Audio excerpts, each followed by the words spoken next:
प्रायः यह कहा जाता है कि भारत की एकता उसकी विविधताओं में छिपी है। यह कथन जरा भी असत्य नहीं है। हमारे देश में एकता की भावना जितनी प्रकट है, इसकी विविधताएं भी उतनी प्रत्यक्ष हैं। भारत के 3 भाग प्राकृतिक दृष्टि से स्पष्ट है। पहला उत्तरी भारत, दूसरा दक्षिणी प्लेटो, तीसरा प्रायद्वीप, जो कि भारत के इतिहास में 3 क्रीड़ा स्थल रहे हैं।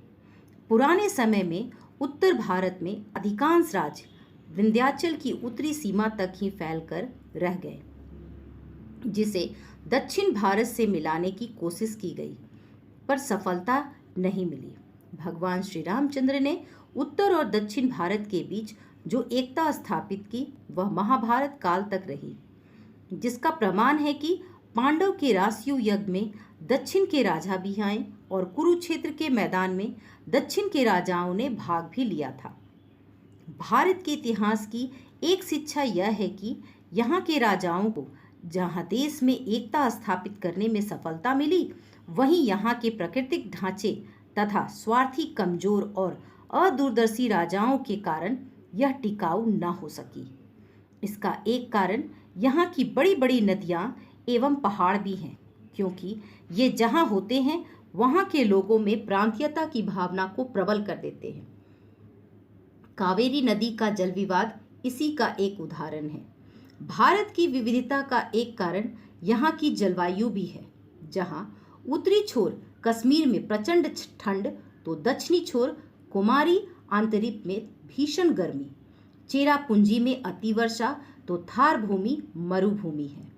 हमारी वेशभूषा और खान पान में भी विविधता देखने को मिलता है। पोशाक और खान पान जलवायु तथा क्षेत्रीयता के अनुसार ही तय की जाती है।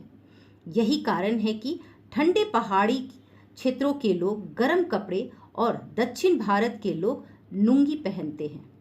उत्तर भारत में रोटी, तो दक्षिण भारत के लोगों का मुख्य भोजन चावल मछली है। हमारे देश में विविधता का एक मुख्य कारण यहाँ की भाषा भी रही है। अलग अलग क्षेत्रों में अलग अलग भाषा, जैसे तमिल, कन्नड़, उर्दू, पंजाबी, बंगाली, मद्रासी आदि बोली जाती है।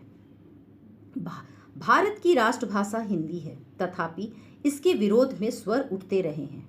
इस प्रकार भाषा भेद की समस्या भी समय समय पर हमारी राष्ट्रीय एकता में एक बड़ी बाधा बनती रही है। यह तो हुई विविधता की कहानी, परंतु हमारा देश विविधता के भीतर एकता को समेटे हुए है। यहाँ अनेक भाषाएं बोली जाती है, परंतु इसमें बहने वाली भावधारा एक है। संस्कृत सभी भाषाओं को जोड़ती है। सभी भाषाओं की रचनाओं में एक ही प्रकार की विचारधारा देखने को मिलती है। विचारों की एकता देश की सबसे बड़ी एकता होती है। हमारी एकता का दूसरा प्रमाण है, हम उत्तर दक्षिण कहीं भी चले जाएं, हमें सभी जगह एक ही संस्कृति और आस्था के मंदिर दिखाई देते हैं। अर्थात लोगों का स्नान, पूजा, तीर्थ, व्रत आदि में विश्वास एक समान है।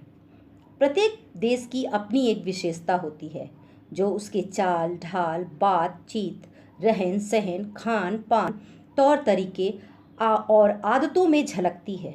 यही वह सांस्कृतिक एकता या शक्ति है जो भारत को एक रखे हुए है।